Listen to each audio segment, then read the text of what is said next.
La révolution et le réveil de l'évangile. La révolution et le réveil de l'évangile, c'est une émission du pasteur Séraphin Assoba. Tu as trop couru derrière les pasteurs. Tu t'es beaucoup dérangé à poursuivre l'homme. La Bible dit, heureux ceux qui ont le cœur pur, car ils verront Dieu. Nous devons faire connaître aux fidèles que l'âme de l'homme est immortelle. Mais il peut passer son éternité ou en enfer ou au paradis avec Jésus. Bien-aimé, ça c'est le message dont l'Église a besoin. L'Église a besoin du réveil. Et par son émission, Dieu vous réveille. La révolution et le réveil de l'évangile, c'est tous les mercredis à 21h et les dimanches à 17h30 sur la télé évangélique. La révolution et le réveil de l'évangile, prenez le rendez-vous.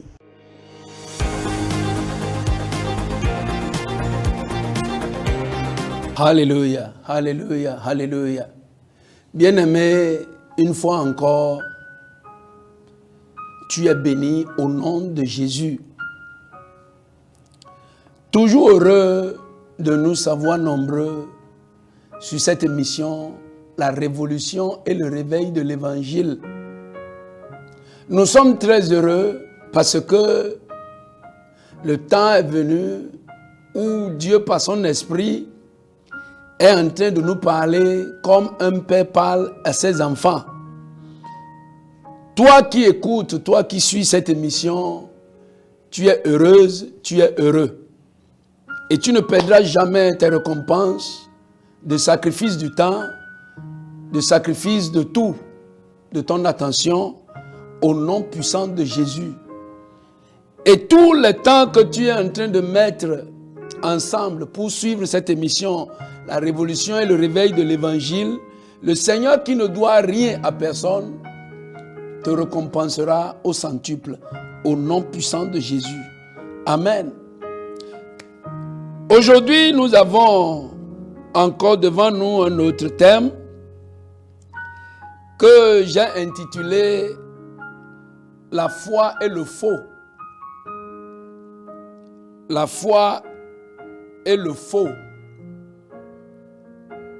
Dans 1 Jean chapitre 4, à partir du verset 1 au verset 3, la Bible dit, 1 Jean chapitre 4, du premier verset, la Bible dit, « Bien-aimés, n'ajoutez pas foi à tout esprit, mais éprouvez les esprits, pour savoir s'ils sont de Dieu. Car plusieurs faux prophètes sont venus dans le monde. Reconnaissez à ceci l'Esprit de Dieu. Tout esprit qui confesse Jésus-Christ venu en chair est de Dieu. Et tout esprit qui ne confesse pas Jésus n'est pas de Dieu. C'est celui de l'Antéchrist, dont vous avez appris la venue, et qui maintenant est déjà dans le monde. Que Dieu bénisse sa parole et ouvre les yeux de notre entendement au nom puissant de Jésus. Amen. Bien-aimés, très rapidement, nous allons comprendre comme objectif comment la foi et le faux se manifestent. Notre objectif, c'est de comprendre comment ils se manifestent. Si je vais dire quelque chose rapidement aussi, je vais dire, comme nous le savons tous, que la foi est née de la parole de Dieu. La foi vient de ce que nous entendons, et ce que nous entendons vient de la parole de Dieu. Donc, la foi vient de la vérité, et la vérité vient de la parole de Dieu. Par contre, le faux est tout ce qui est contraire à la vérité. Tout ce qui manque de logique. Tout ce qui manque de justesse. Le faux. Et selon la Bible, la définition que nous avons de la foi, c'est que la foi est une ferme assurance des choses que nous espérons et une démonstration de celles qu'on ne voit pas. Selon Hébreux chapitre 11, verset 1. J'ai dit que c'est toujours bon d'avoir la Bible en main. Ça va beaucoup nous aider. Essayons de mettre derrière nous les temps où c'est quelqu'un qui se met devant et nous dit tout ce que nous devons connaître de Dieu ou entendre. Si chacun peut avoir une Bible et ouvrir ça pour suivre, ça va guérir beaucoup. La foi est donc la ferme assurance des choses que nous espérons et une démonstration que de celles qu'on ne voit pas. Et je prends le faux dans le même sens pour lui trouver une définition par rapport à la foi. Je dis, le faux, c'est une ferme assurance dans la contrefaçon. Le faux est une ferme assurance dans la contrefaçon et une expertise dans la falsification du vrai. Je répète, le faux, définition, c'est une ferme assurance dans la contrefaçon et une expertise dans la falsification du vrai. Bien-aimé, la foi est donc l'usage de la vérité pour avoir ce dont on a besoin. La foi est l'usage de la vérité pour entrer en possession de ce dont on a besoin. Je suis dans la vérité, je veux quelque chose de Dieu, j'utilise la foi dans la vérité, selon la parole de la vérité, puisque la foi vient de ce qu'on entend et ce qu'on entend vient de la parole de Dieu. Et j'ai dit la foi vient de la vérité et de la vérité que distille la parole de Dieu. Ça dit, la foi, c'est l'usage de la vérité pour avoir tout ce dont on a besoin. Et de l'autre côté, directement, le faux, c'est l'usage de la fausseté, l'usage du mensonge, l'usage de l'altération pour entrer en possession de ce dont on a besoin. Bien-aimé, pour expérimenter la foi et avoir tout ce que Dieu promet à ses enfants, l'application, l'implémentation de la parole de Dieu est indispensable. Vous ne pouvez pas opérer dans la foi, vous ne pouvez pas opérer par la foi sans connaître la vérité, la vérité, la parole de Dieu. De la même manière, le faux, vous ne pouvez pas aller en avant, prospérer dans le faux sans connaître les rouages du diable. Pourquoi? Parce que la foi ne marche pas avec le faux et le faux ne peut pas aussi marcher avec la foi. Ils sont opposés entre eux et ils ne peuvent pas faire ménage ensemble. Bien-aimé, pour encore t'éclairer davantage, je vais te dire que la foi est le levier sur lequel Dieu s'appuie pour agir. La foi est le levier sur lequel Dieu s'appuie pour agir. La foi est le levier sur lequel Dieu s'appuie pour agir. Selon Hébreux chapitre 11, verset 6, la Bible dit: sans la foi, il est impossible de plaire à Dieu. Sans la foi, il est impossible de plaire à Dieu, car celui qui vient s'approche de Dieu, que cette personne croit que Dieu existe et qu'il est le rémunérateur de ceux qui le cherchent. Dans l'autre côté, le faux aussi, c'est le levier sur lequel Satan s'appuie. Le faux, c'est le levier sur lequel Satan s'appuie pour agir. Le faux, c'est le levier sur lequel le diable s'appuie pour agir. Si nous regardons dans Marc chapitre 14, l'évangile selon Marc au chapitre 14, je vais essayer de lire le verset 55.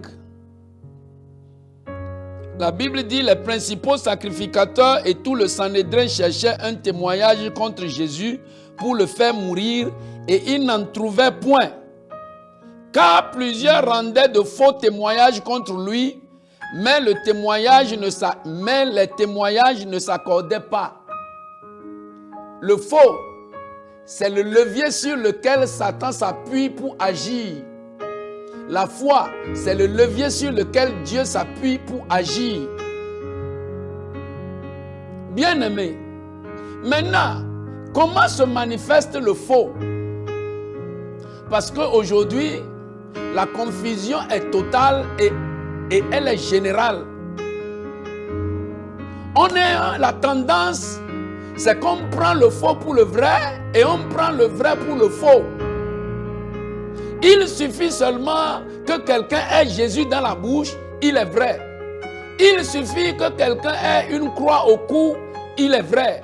Il suffit que quelqu'un ait une Bible en main, cette personne est vraie. Il suffit qu'une personne passe toute la journée, toute la nuit à l'église, à prier, à parler en langue, il est vrai.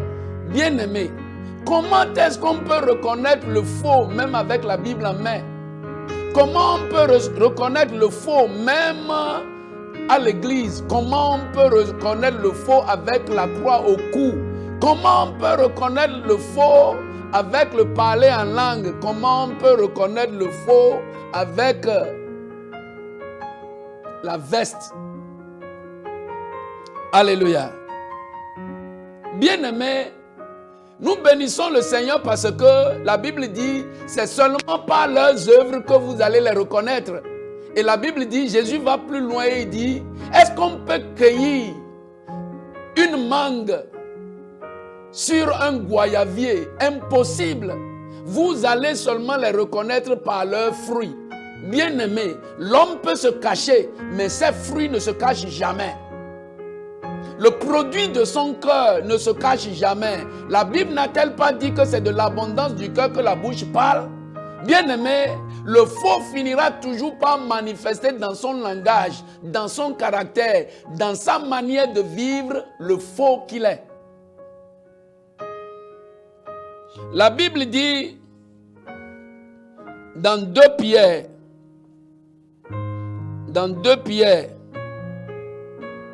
chapitre 2, 2 Pierre chapitre 2, si je lis à partir du verset 1, la Bible dit, il y a eu parmi le peuple de faux prophètes, et il y aura de même parmi vous de faux docteurs, qui introduiront des sectes pernicieuses et qui, reniant le maître qui les a rachetés, attireront sur eux une ruine soudaine. Plusieurs les suivront dans leur dissolution et la voix de la vérité sera calomniée à cause d'eux. Par cupidité, ils trafiqueront de vous au moyen de paroles trompeuses, eux qui menacent depuis longtemps la condamnation et dont la ruine ne sommeille point. Car Dieu n'a pas épargné les anges qui ont péché, mais il les a précipités dans les abîmes de ténèbres et il les réserve pour un jugement. S'il n'a pas épargné l'ancien monde, mais s'il a sauvé Noé, Louis VIII, ce prédicateur de la justice, lorsqu'il fit venir le déluge sur le monde, un monde d'impies, s'il a condamné à la destruction et réduit en cendres les villes de Sodome et de Gomorrhe, les donnant comme exemple aux impies à venir, et s'il a délivré le juste Lot, profondément attristé de la conduite de ces hommes sans frein dans leur dissolution, car ce juste qui habitait au milieu d'eux tourmentait journellement son âme juste à cause de ce qu'il voyait et entendait de leurs œuvres criminelles. De leurs œuvres criminelles. De leurs œuvres sans cœur. Bien-aimés, le faux ne se cache pas. Le faux, c'est toute manifestation qui est contre la vérité, qui est contre ce qui est logique, contre ce qui est vrai, contre ce qui est juste. Quel qu'en soit celui qui manifeste le faux, c'est le faux. Ce n'est pas parce que le faux est manifesté ou est pratiqué sur l'autel que c'est vrai. Ce n'est pas que c'est parce que, c'est le pape, c'est l'archevêque, c'est l'évêque, c'est le pasteur, c'est le prophète, c'est le docteur, c'est l'apôtre qui fait le faux, qui peut rendre le faux vrai. Non. Dans Matthieu chapitre 27, comment le faux se manifeste-t-il? Bien-aimés, nous sommes dans un temps où ces choses doivent se dire pour nous éclairer, pour nous illuminer, afin que ceux qui sont sur leur marche vers le ciel se préparent davantage au jour de jour, qu'ils soient éclairés et illuminés. Matthieu chapitre 27, si je lis à partir du verset 62. Le lendemain, qui était le jour après la préparation, les principaux sacrificateurs et les pharisiens allaient ensemble auprès de Pilate. Il dit, Seigneur, nous nous souvenons que cet imposteur a dit quand il vivait encore, après 3 jours, je ressusciterai.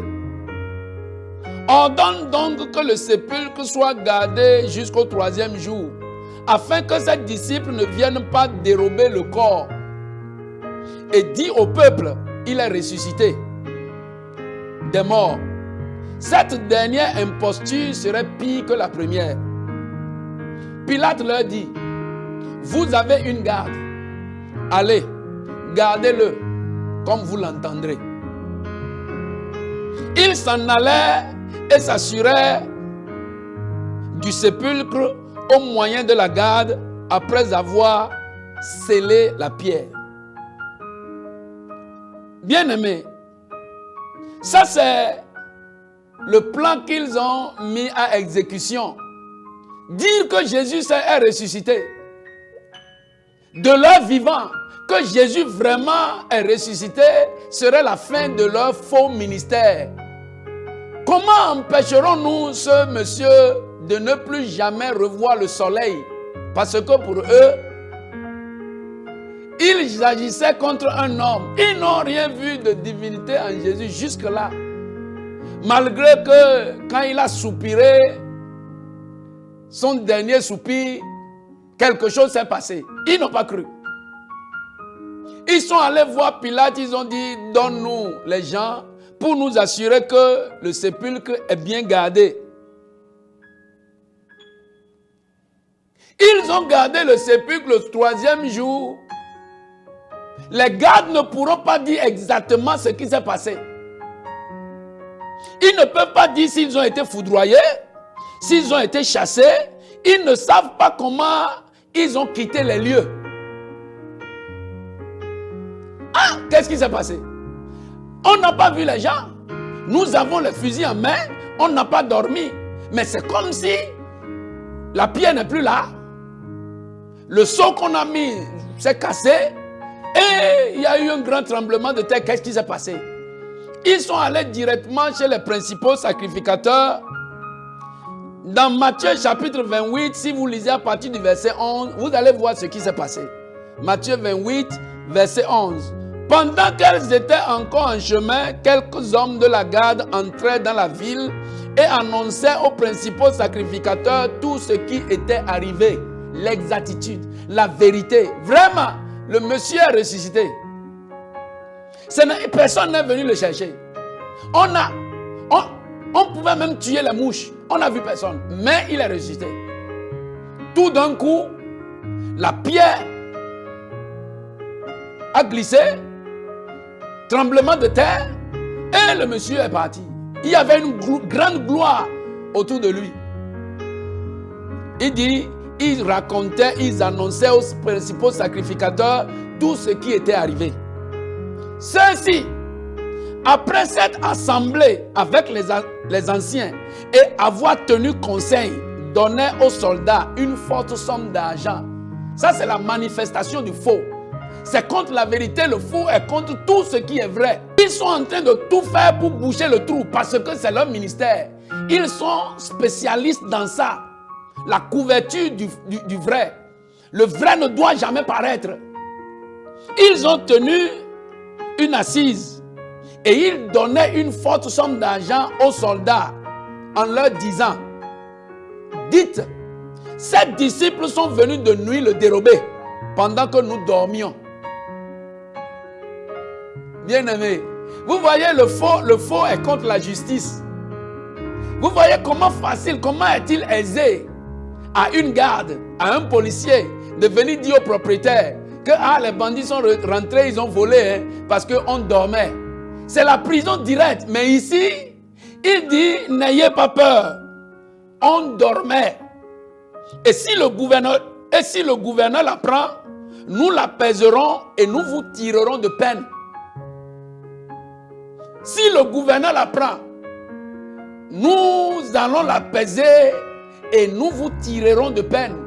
Dites seulement quand le gouverneur va vous appeler. Oui, ces disciples sont venus le voler. Quand on était en train de dormir. Dites ça là seulement, répétez ça. Bien-aimé, ça c'est la manifestation du faux. Il se manifeste contre la vérité. Et pour un objectif injuste, pour un objectif sournois.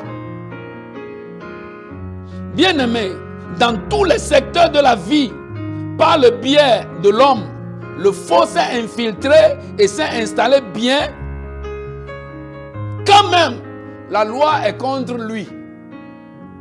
Par le biais de l'homme, le faux s'est infiltré partout, du haut en bas. Le gouvernement, ministère, assemblée, église, marché, boutique, marigot, partout. L'homme a fait rentrer le faux dans tous les aspects de la vie. Et aujourd'hui, on ne craint plus celui qui dit la vérité. C'est celui qui dit le faux qu'on craint. On ne craint plus celui qui veut conserver la vie. C'est celui qui veut détruire la vie qu'on craint. On ne craint plus celui qui se tient debout pour la vérité. C'est celui qui est là pour le faux qu'on craint. On ne craint plus celui qui est au bord de la route et qui salue tout le monde et qui partage l'amour, la paix, la joie avec tout le monde. Non, on craint celui qui est debout là avec le fusil, le couteau, le bâton. Bien-aimé, l'homme, par son biais, le faux est rentré dans le monde. Et aujourd'hui, bien-aimé, le monde est étouffé par le faux. Tout le monde est fatigué. Tout le monde est fatigué parce que personne n'est plus à l'abri. Personne n'est plus à l'abri. On est tous exposés. De quoi je vais parler? Je prends au niveau de l'église? Est-ce que je vais prendre au niveau de l'état civil? Est-ce que je vais prendre? Où est-ce que je vais prendre? Bien-aimé, tout le monde est victime du faux d'une manière ou d'une autre. Aujourd'hui, Dieu est en train de nous parler de la foi et du faux. Voilà comment le faux se manifeste. Les fausses nouvelles, la manipulation de l'information, le contournement de la vérité, la fausse monnaie. Le faux est rentré jusqu'à dans l'argent. Il y a le faux. Il y a les fausses boissons. Faux de tout. Manipulation, contrefaçon, falsification. Bien-aimés, nous sommes les enfants de Dieu et nous n'avons rien à faire avec le faux. Si on retrouve le faux chez nous, ça veut dire que le monde n'a plus d'espoir. Parce que le seul lieu qui encore donne l'espoir au monde aujourd'hui, c'est là où le nom de Jésus est prononcé. C'est là où les enfants de Dieu se réunissent. Si le faux rentre dans l'église et s'installe et personne ne peut pas parler, on ne pourra plus parler. Quand tu dis, on dit non, c'est parce qu'il a faim, c'est parce qu'il est pauvre, parce qu'il n'a rien. Bien aimé, est-ce qu'on doit mentionner le faux là où nous sommes? C'est deux choses différentes. La foi et le faux ne peuvent pas faire ménage. Ça là, ce n'est pas une information. Ce n'est pas quelque chose que quelqu'un va dire au milieu de nous et nous allons nous en prendre contre la personne. C'est notre vie normale. C'est notre vie normale. Nous ne sommes pas dans le faux et nous ne pouvons jamais permettre au faux de s'installer au milieu de nous. C'est chez nous ça. Nous sommes les personnes de la foi, nous sommes les enfants de la foi. Nous sommes conduits par la vérité et c'est la parole de Dieu qui est notre boussole.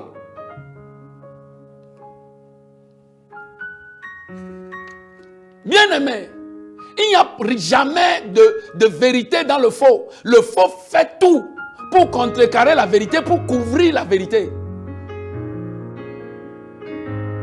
Donc 17 disciples sont venus le voler. Ce n'est pas vrai. Dites au gouverneur, ils sont venus le voler. Quand ils vont vouloir vous attraper, on va vous sortir d'affaire. Comment alors se manifeste la foi? La foi comme le faux se manifeste par les œuvres aussi. Bien-aimé, la foi se manifeste par les œuvres dans la vérité. La foi se manifeste par les œuvres dans la vérité. Là où il n'y a pas de vérité, il ne peut jamais avoir la foi. Là où il n'y a pas la vérité, la foi ne peut jamais exister. Là où on ne dit pas la vérité, la foi ne peut jamais être là. Bien-aimé, la foi ne vient pas par le mensonge. La foi ne peut jamais venir par les manipulations, par la déception, par le mensonge, le faux, l'injustice. La foi ne peut pas venir. La Bible dit la foi vient de ce que nous entendons et la vérité que nous entendons vient de la parole de Dieu. Et vous savez que cette vérité ne comporte aucun faux. Là où il n'y a pas la foi, il ne peut jamais avoir la vérité. Là où il n'y a pas la foi, il ne peut pas avoir la manifestation de Dieu. Et là où Dieu ne se manifeste pas, il ne peut pas avoir de transformation. Je répète, là où il n'y a pas la foi, il ne peut pas avoir la vérité. Là où il n'y a pas la vérité, il ne peut pas avoir la manifestation de Dieu. Et là où il n'y a pas la manifestation de Dieu, il ne peut jamais avoir de transformation.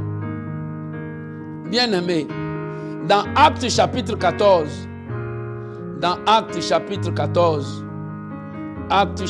14, si je lis à partir du verset 8, la Bible dit, Actes 14, verset 8, à Lystre se tenait assis un homme impotent des pieds boiteux de naissance et qui n'avait jamais marché. Il écoutait parler Paul. Et Paul, fixant les regards sur lui et voyant qu'il avait la foi pour être guéri, dit d'une voix forte, « Lève-toi, droites-tu tes pieds ?»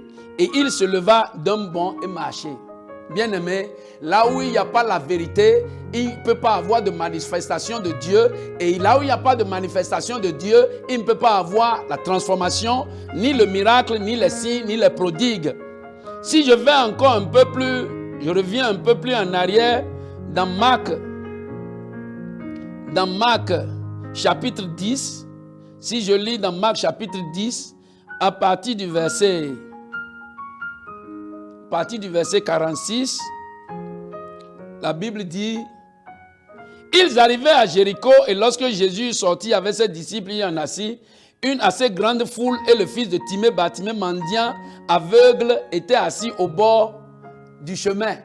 Et Jésus lui a dit, paraphrasé à cause du temps, que veux-tu? Il dit que je recouvre la vue. Il dit ta foi t'a sauvé. Quand ce que vous désirez est conforme à la foi, quand ce que vous désirez est conforme à la vérité, bien aimé, vous n'avez rien à craindre, vous avez déjà la solution. La foi et le faux ne peuvent pas marcher ensemble. L'homme de la foi, c'est l'homme qui vit par la vérité de la parole de Dieu. Et le faux, c'est celui qui vit par la manipulation de Satan. Ils ne peuvent pas vivre ensemble. La foi révèle la force de Dieu portée par la parole. La foi révèle la pensée de Dieu qui est derrière le verset. La foi révèle l'authenticité de la parole. Le faux est un ministère éternel qui finit en enfer. Et la vérité, la foi aussi a un ministère éternel qui finit au paradis. C'est là où tu dois choisir. Le faux a un ministère éternel qui finit en enfer. Et la foi a un ministère éternel qui finit au paradis. Bien-aimé, quand on parle du faux et de la foi, les deux ont deux chefs derrière. La foi a Dieu derrière comme chef, Jésus comme chef, la vérité, le Saint-Esprit comme chef, et le faux a Satan derrière, le mensonge derrière comme chef. Et les deux ont une espérance de vie éternelle, une expérience de vie éternelle. Le faux finit en enfer et la foi finit au paradis. Bien-aimé, Dieu a mis devant toi aujourd'hui la foi et le faux, la vérité et le mensonge. Choisis la foi, choisis la vérité et tu vivras, toi et toute ta famille. Bien-aimé, tu as reçu la parole de Dieu, ton cœur a été touché et tu dis parce qu'on peut prier, oui, on peut prier. Dis avec moi, Seigneur Jésus, j'ai écouté ta parole avec attention et mon cœur a été touché. Je te demande maintenant la grâce de me tenir sur le chemin de la foi, de nourrir ma foi par la vérité de ta parole, au nom puissant de Jésus, et que cette vérité tue le faux de ma vie. Merci Seigneur parce que tu l'as fait. Je te bénis parce que tu m'as exaucé. Alléluia. Bien-aimé, tu es béni. Tu es heureuse et tu es heureux. Les jours qui sont devant nous, allant vers la fin de l'année, pour toi, c'est des jours de témoignage. C'est des jours de paix et de joie. Toutes les armes que l'ennemi est en train de forger pour te blesser n'aboutiront pas, n'auront pas d'effet. Au nom puissant de Jésus, tu es béni. Amen. La révolution et le réveil de l'Évangile. La révolution et le réveil de l'Évangile, c'est une émission du pasteur Séraphin Assoba. Tu as trop couru derrière les pasteurs. Tu t'es beaucoup dérangé à poursuivre l'homme. La Bible dit, heureux ceux qui ont le cœur pur, car ils verront Dieu. Nous devons faire connaître aux fidèles que l'âme de l'homme est immortelle. Mais il peut passer son éternité ou en enfer ou au paradis avec Jésus. Bien-aimé, ça c'est le message dont l'Église a besoin. L'Église a besoin du réveil. Et par son émission, Dieu vous réveille. La révolution et le réveil de l'Évangile, c'est tous les mercredis à 21h et les dimanches à 17h30 sur la télé évangélique. La révolution et le réveil de l'Évangile, prenez le rendez-vous.